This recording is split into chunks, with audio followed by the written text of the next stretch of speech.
And that's the key thing. This is the beauty of Islam. It's an open book. For you, there is no hidden things, there is no hidden information. Any question? Now going back to you. Okay, thank you very much. I recently listened to the audiobook of the Quran, and I skipped around a bit, and I went into like one of the 4 chapters or something. It was going along, it was talking about women, and then if there's a dispute in a household, first of all you sort of say, hey, don't do that, and then the second time you say, hey, really don't do that, and the third time you say, you bloody well better not do that, and the fourth time you... How does it end? You've read it yourself. You've heard it yourself. My question is, how does it end? But how did you hear it? One second. What you said is totally false. That's not what I didn't paraphrase. No, there is nothing like this. Yeah, nothing like that. Okay, I'm sorry, guys. That's it. Next question. You're welcome. You're welcome. Don't make this mistake again. Next question. You got to go and study that Quran again. Yes, good. Good. Source of summaries and... Anyone else have a question? Okay. One of the things that atheists do is they bring out ethical issues and they say this is immoral, that is immoral. But the problem is the most immoral people in the last 100 years, as I pointed out earlier, were the atheists. 100 million people would be alive today if it was not for state atheism. Not just 100 million. In Central Asia, you had the destruction of Buddhist temples, of synagogues, of mosques, of churches. You had the destruction of entire civilizations by the Marxists, by the atheists, by the communists. So it's quite rich. It's quite rich. Marxism and atheism are tied at the hip. It's tied at the hip. It's tied at the hip. It's tied at the hip. We understand that. Okay. We understand that. Here we have somebody who's claiming there's no link between Marxism and atheism. Yet, didn't the Marxist states apply state atheism? There we go. What I asked is this. What is the common thing? It just happens to be a coincidence. It just happens to be a coincidence that the Marxist states applied state atheism. They killed religious people, destroyed even nowadays in state China. atheism. Even nowadays in China. And when we had the French Revolution, again, the atheists used violence, state atheism.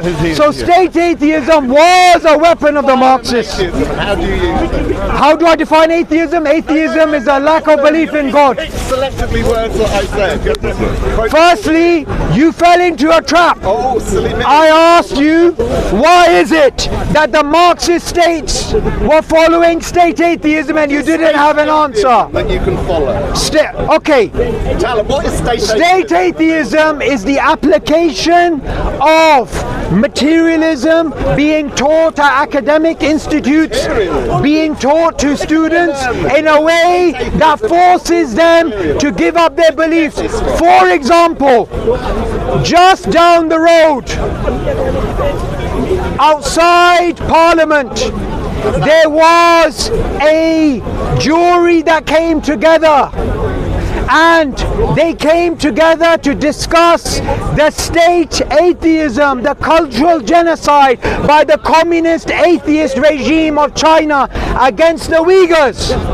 And they concluded there was a cultural genocide. And state atheism was being applied. And people that were there, that were witnesses. I interviewed myself, a woman called Zumrat Dawood, and that interview you can find online. You can find her being interviewed by many different media outlets. She was being tortured because she said the word Allah. She was being tortured by atheists. So atheists want to come here, they want to talk about women's rights, they want to talk about the rights of frogs, yet when they have power, they absolutely destroy humanity. And one last thing I want to add, 100 million people died in the last 100 years because of atheism, and you don't have an answer for that. Not just that, even Muslims who are in China, they are forced to leave their faith. They are forced to eat during the month of Ramadan. They are forced to eat pork. they are forced to drink alcohol. Stalin and his people, to drink alcohol. He endorsed this, and not just that, Muslims, they were not allowed to practice, and as well people during his time that they used to be hiding under the ground just to pray. And I know we have many people. We have in Jordan Cherkessian and Chechnese who literally run away from him, and they settled in the Middle East because of the torturing, because they want to continue to practice Islam. And we have live witnesses who run away from Russia due to this, due to atheism. It wasn't about communism. It wasn't about communism, because Hitler was a communist. Hitler was a communist, by the way. So the common thing, he wasn't atheist. He was communist. He was a Darwinist. He was Darwinist. He was Darwinist. He was a Darwinist like you. So that's the key thing. What we have. Okay, Darwinism is not a religion. Darwinism is not a religion. Yet I want to ask the gentleman here, why can he walk into Waterstones and pick up a book by Oxford University Press by Michael Roos called Darwinism as Religion? So why is it? So why is it the case that academics like Mary Midgley, they call evolution a religion? Michael Roos calls it Darwinism as religion. What we find is everything we're saying about what state atheism did to the religious communities is corroborated by academics. For example, there's a book called The Plot to Kill God by Paul Froese, and what he does in this book, this historian, he documents the Soviet experiment of secularization in Central Asia, in Eastern Europe, and that secularization policy entailed the teaching forcibly of children that there is no God. Can you imagine teaching children and that's exactly what the communists did. That's exactly what Stalin did. That's exactly what Chairman Mao did. That's exactly what happened during the That's exactly what you wanted to do if you have the authority. He's too weak. That's why he doesn't have the authority. If you have the authority, you will do that. If you have the authority, if you have the authority, you will do it. You will force children to not believe in God. And anyone who believes in God, you gotta target them. That's exactly, this is atheism. That's how it is. Because for you, those are numbers. Those are numbers. Those are molecules walking on earth. Molecules. So you could get from these molecules. What we need to realize, if this universe has no purpose, has no design, there is no good, there is no evil, there is nothing but blind, pitiless indifference, and you know that. You know that. Morality according to Darwinists, morality is an illusion, created by our genes to help us survive. The reason why I'm talking about Darwin is because Darwin is the person that atheists look to when it comes to evolutionary theory. And what do we find today? And what do we? Okay. What's evolutionary theory got to do with atheism? Okay. And you like talking about evolution, which is fair enough. The gentleman asked. He asked the question, what does evolution have to do with atheism? Let's answer his question. He asked, what does evolution have to do with atheism? I will give one answer. I'll give one answer. What's gravity got to do with atheism? The best-selling atheist book in human history was The God Delusion. And the central argument of the God Delusion was based on the fact that Darwinism shows that design is an illusion. Therefore, God almost certainly doesn't exist. This is known as the central argument. The central argument on page 156 to 157. I did actually. 156 to 157, you find the central argument. It's called the central argument for a reason. And it says that God almost certainly doesn't exist based upon evolution. So what we find, atheists want to run away from the bloody history of the 20th century. They want to run away from the poor intellectual history of using evolution to undermine God. They don't want to own up what we want to do. I do not run away from the Quran. I do not run away from the Prophet, peace be upon him. I do not run away from the teachings of Islam. What we find amongst atheists is they continuously run away from their own belief systems. Now going back to what we were talking about earlier, Mansur, you started this by talking about design. The fact that design exists in the universe and this is a sign of God. So I want to really bring people back to this central point. The reason why you are still not a Muslim, not a believer in God, is not because of lack of evidence for the existence of God. It's not because there is no evidence for you to see and observe and understand and appreciate. It's your blind ego. You see within yourself and within the horizons evidence everywhere. For example, I want to highlight this point. I want to highlight this point. When the Quran says أَفِي شَكٌّ فَاطِرِ السَّمَاوَاتِ وَالْأَرْضِ, why did Allah, your creator, make this point? Why? Why is it saying there can be no doubt? How can there be a doubt? Why so? Now here Allah Azza wa Jal has said in this ayah, فاطر السماوات والأرض. Allah is bringing the evidence directly.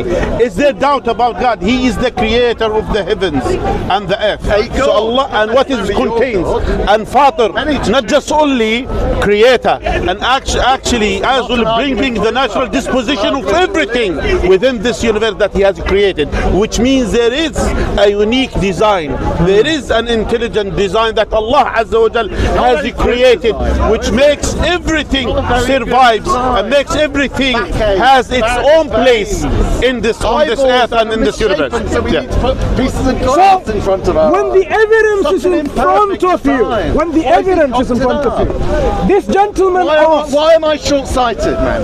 Why am I short-sighted? This gentleman asked, what about other gods? Can there be more than one God?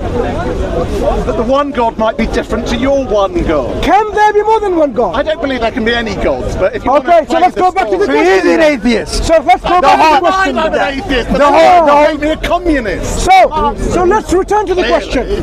Why do you deny and reject the evidence in front of you? I want you to tell me. It's not in front of me. I want you to tell me. Not in front of me. Why do the You cells? talk about creator design. Why are we so imperfect? You are not Why are we so engaging with the imperfect? Why is evidence. his design so broken? Why are you not engaging with the evidence? Here is Because my it's not presentation there. of the evidence. The evidence is. By the way, evidence- don't worry about what Brothers you and say. sisters, I'm going to ask one simple. simple question to the man who says, Simple question. I want to he says the human body is imperfectly designed. But I want to ask him a simple question and see if he has an answer. If we are the result of a blind naturalistic process, how is it that we have 3 billion letters in every single one of our cells that functions to keep us alive?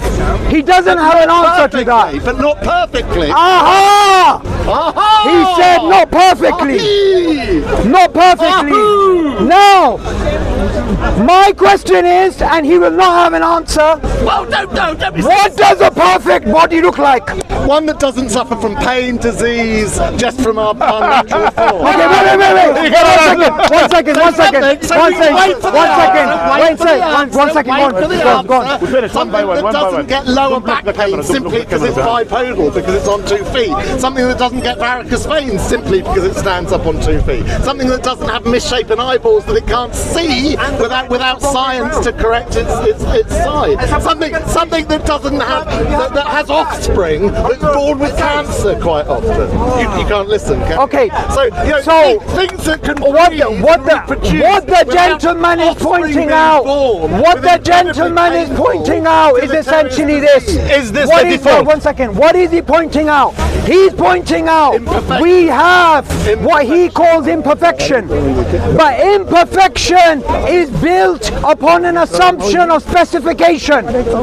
For example, God says in the Quran, whoever he wills, he gives males. Whoever he wills, he gives females.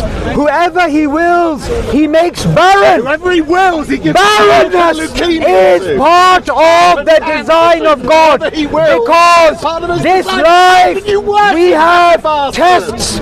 We have tests. And the tests in this life, we get sick and we get cured. So what's happened is this. This gentleman, he cannot deny design. He cannot deny design. All he can do is deny his specification. For someone to call something bad design, there has to be a design specification. I want to give one example. This gentleman is somebody I believe I interacted with him in the past. I believe he studied biology. When he did biology. So I want to ask him a question. The question is this. You haven't answered any of my Francis Crick is someone who discovered the structure of DNA. Along with Watson. Yes, he did. He won the Nobel Prize. Why did you forget He won the Nobel Prize for that. And when it came to him explaining the origin of life, he wrote a book called Life Itself. And in that book, he said there is a possibility that the life on Earth has been designed by extraterrestrial beings. So what? Did you hear that? So what? And so I'm about to educate you. I'm about to educate you.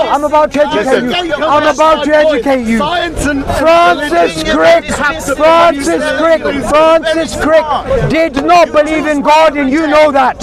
Francis Crick wasn't an atheist. No, he did not believe in God. So when we have a smart scientist who is inferring design, but the design that he's inferring is the design to aliens, then when you have somebody who comes to Speaker's Corner and cannot articulate the most basic inference, what we have to realize is someone like Francis Crick was pointing out something that biologists see all the time. In fact, the most famous Darwinist in the world, Richard Dawkins himself, says that the design as a research tool is so good that it's used by biologists. The illusion of design is so strong that it's used. So you cannot deny there is design. What you can do is deny an inference. You can say this design is illusory, or this design is due to aliens, or this design is due to God. What you cannot deny is design is a research heuristic in biology. I wanted to mention something, because he said something, and actually we need to point out about it, because that's it. He said something. He said, why does he have a short eyesight? Yeah, it's not about what your eyes, it's your heart. Is that? I'm sorry, my heart. Let's continue. Yeah, I know what I'm talking about. But let's high blood pressure. Okay. By the way, so he said this. Why some babies born with, for example, leukemia? Why some babies they're born disabled with cancer, with all of these things? The question is this the default thing for a human being that they are always deficient, or the default thing being what they are. So that's something. And here, by the way, I'm addressing. By the way, I am addressing your point. I'm addressing it. Now here, bad design is based on we need to understand that the default. Why did the bad design go wrong? Okay. No. Well, don't stop You see here. I try. Listen. Let me try to respect you something. Okay. Thank you. So here, when you are saying it is not the default, first of all, that's one thing. The other thing, you said here you have a short eyesight, yes? Yeah, well, but as well, but who made the glasses? People, correct? Scientists. Do they have intellect to design it? So you want to compare? There we go. You see here? No, there we go. That is my point. The person who wants to deny design. Bad design is based on an assumption, and the assumption is that we were created to be beings that live forever. I am saying what I'm saying. That don't get cancer. One second. All human beings die. All human beings die. Someone can say, why do they die? It's part of God's design that we don't live forever. What you consider to be bad design is an assumption of the specification that you have in mind. No, bad design. No. Whatever you point out, design is based upon a specification. I will give an example. If you walk past a building and that building is crumbling, someone may say it's bad design. But if that building was designed for 30 years and it stands at 50 years, it is not bad design. Human beings were designed to get sick. They were designed to be healthy. They were designed to live. They were designed to die. They were designed to be fertile. They were designed to be barren. What you consider, because that's part of the test of life. Because that is the test of life. Because that's the part of the test of life. That's part of it. God says in the Quran, He teaches us that good and evil is part of the test of life. However, the common denominator, whether you say good design or bad design, it's still design. You cannot get away from the design inference, which is why even atheists point out there has to be an explanation of design, and design is still used as a research heuristic. And as well the design of our intellect, which is able to produce and to do things to support people who are less able. That's a design within our nature that made many people to be scientists, to invent things, to create cure for certain diseases. That shows God, this is part of this life. God designed us in order to produce this, to do this part of the design. If it wasn't a design within our intellect, we'll be unable to do it. And just like other animals, by the way, just like other animals, the one who's born less able is being left to die. But we are designed as a human being.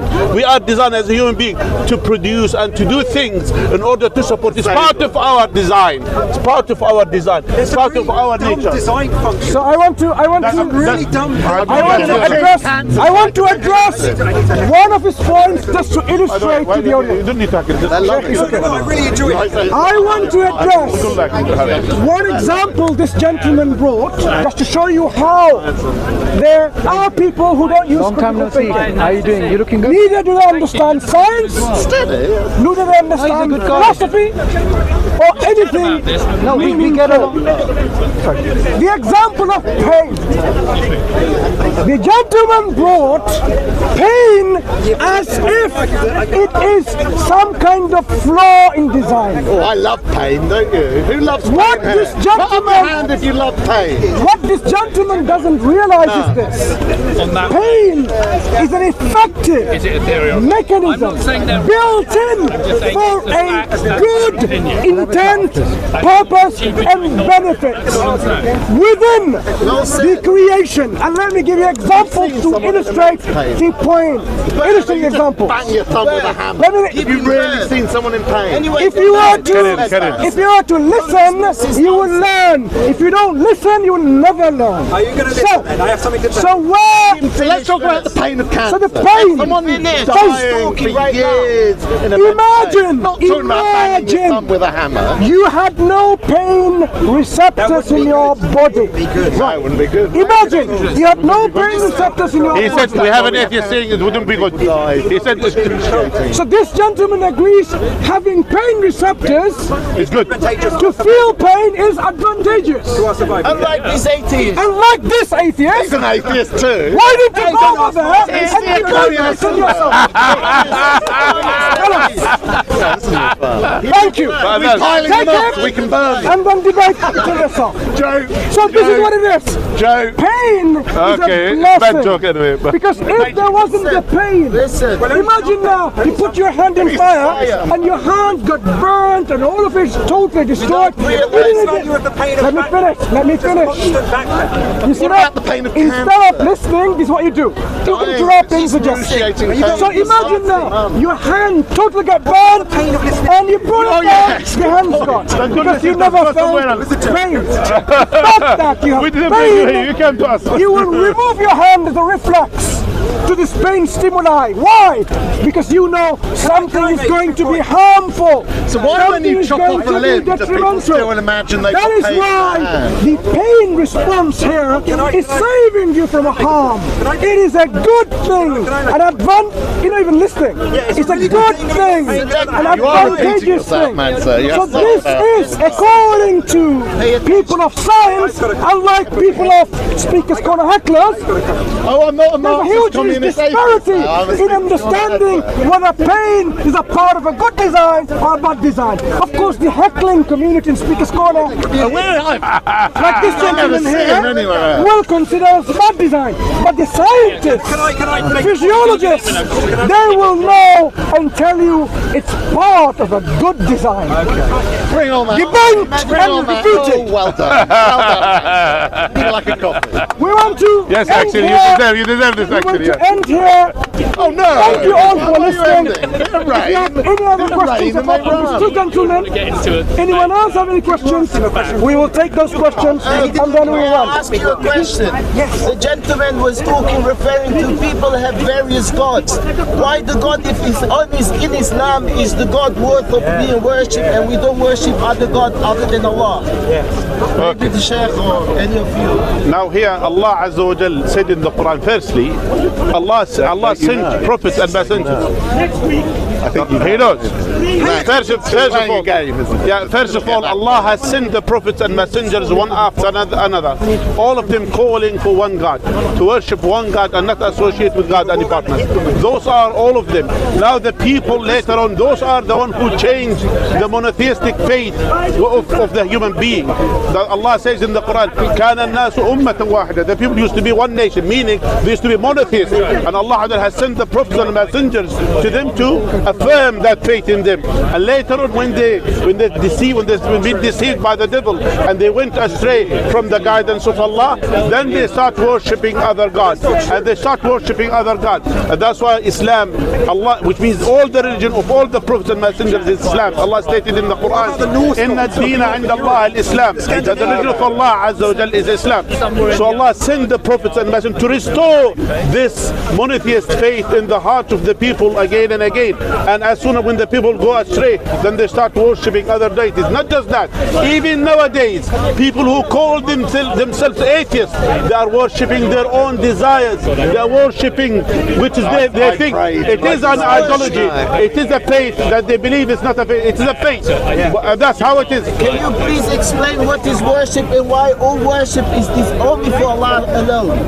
Okay, the meaning of worship, as one of the scholars said, everything that Allah loves and pleased with, from the actions or from the saying, internal ones and external ones. That means that the things that we do, everything in our life, it has to be an act of worship. Us being good, even following the morality of Islam, it is part of the worship of Allah. Even today I'm talking to you, is worship Allah Tabarak wa Ta'ala. We're worshiping Allah, not the reality. Worship Allah Tabarak wa Ta'ala. We are here to preach Islam. Almost like a drug. We are here to preach Islam, and that's part of it. And the meaning of worship is is a broad meaning in Islam. It's not restricted to the direct act of worship like the salah and the other things. It is something broad meaning. Jazakallah khair for the question. I don't want to suddenly dive into Do we have any other questions? We're going to end here. Not anymore. So you're done. Tony, do you have any questions?